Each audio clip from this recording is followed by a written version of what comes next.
Hi అండి, అందరికీ నమస్కారం. ఈరోజు వీడియో వచ్చేసి బ్లౌజ్కి నెక్ పట్టి ఎలా వేయాలనో తెలుసుకుందామండి.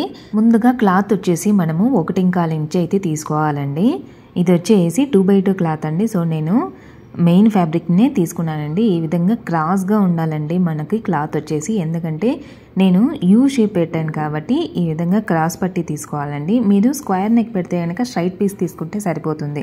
ఇప్పుడు వచ్చేసి ఈ విధంగా క్రాస్ పీస్ అయితే తీసుకున్నాను. చూడండి, ఈ విధంగా క్లాత్ను ఇలా పెట్టుకోవాలి. ఒకటి అడ్డంగా పెట్టాలి, ఒకటి నిలువుగా పెట్టాలి. ఈ విధంగా చూడండి, ఇలా కార్నర్లో ఒకటి లైన్ వేసేసుకోండి. అక్కడనే మనం స్టిచ్ చేయాలండి. ఈ విధంగా క్రాస్గా నేను లైన్ వేసాను కదా అండి, అక్కడనే మనము స్టిచ్ చేయాలండి. చూడండి, ఈ విధంగా ఫస్ట్లో రబ్ చేసుకోండి, తర్వాత లాస్ట్లో కూడా రబ్ చేసుకోండి. ఒక స్టిచ్ అయితే సరిపోతుందండి మనకి. వెంటనే దారాన్ని కట్ చేయొద్దండి. చూడండి, ఈ విధంగా కింద క్లాత్ను ఈ విధంగా ఫోల్డ్ చేసేసుకోండి. ఇలా ఫోల్డ్ చేసిన తర్వాత ఇంకో క్లాత్ను తీసుకొని సేమ్ ఫస్ట్ పెట్టాం కదా అండి, అదే విధంగా క్లాత్ను ఇలా కార్నర్లో పెట్టేసేసి స్టిచ్ చేసేసేయండి. ఇలా క్రాస్గా స్టిచ్ చేసేసేయండి. రబ్ చేసుకోవాలండి, ఫస్ట్ లాస్ట్ రబ్ చేసుకోవాలి. తర్వాత సేమ్ ఇదే విధంగా క్లాత్ను ఫోల్డ్ చేసేసి దానిపైన ఇంకో క్లాత్ పెట్టేసేసి స్టిచ్ చేసేసేయండి.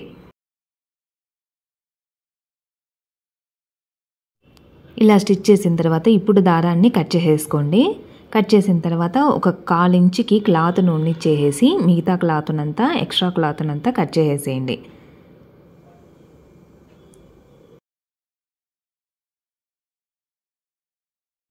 చూడండి, ఇప్పుడు మనకి నెక్ పట్టి అనేది రెడీ అయిపోయింది. చూడండి, స్ట్రైట్గా. ఇప్పుడు మనము దీన్ని ఫోల్డ్ చేసుకొని ఇంకో స్టిచ్ చేసేద్దామండి. చూడండి, ఈ విధంగా సగానికి ఫోల్డ్ చేసేసి కార్నర్లో స్టిచ్ చేసేసేయండి. ఇలా ఫోల్డ్ చేసుకొని మనము స్టిచ్ చేస్తే కనుక నెక్ దగ్గర కట్ చేసుకోవాల్సిన అవసరం ఉండదండి.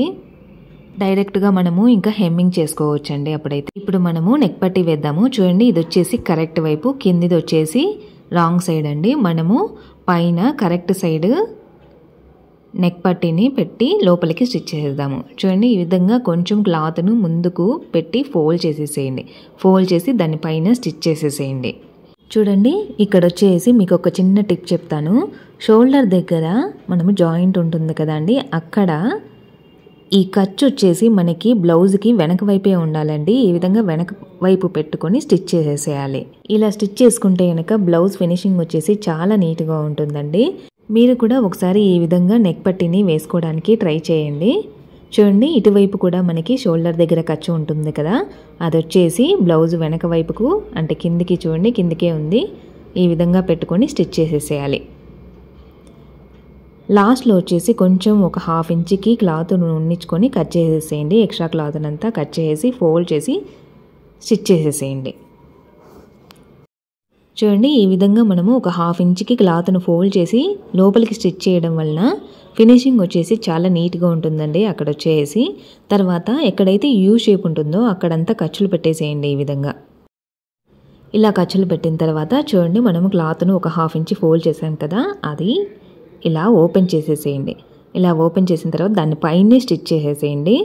ఎగ్జాక్ట్ దానిపైనే ఉండాలండి మనకు కుట్టు వచ్చేసి.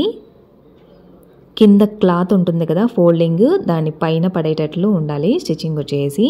ఇటు సైడ్ కూడా క్లాత్ను చూడండి ఈ విధంగా ఓపెన్ చేసి దానిపైనే స్టిచ్ చేసేసేయండి.